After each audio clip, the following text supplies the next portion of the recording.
Welcome viewer, I am Murugan S. This video tutorial describes, fix, Windows power plan will not change in Windows 10. Type CMD in Windows search bar. Right-click Run as administrator. Click OK to continue. Type power CFG, space.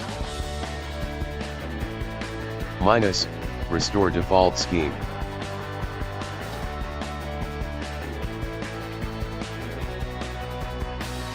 Type exit to exit command window.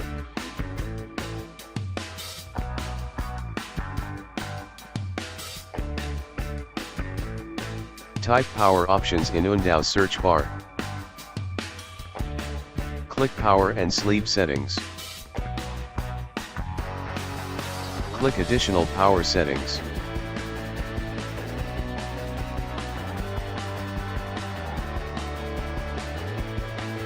Thanks for watching. I hope this video tutorial helps to solve the problem.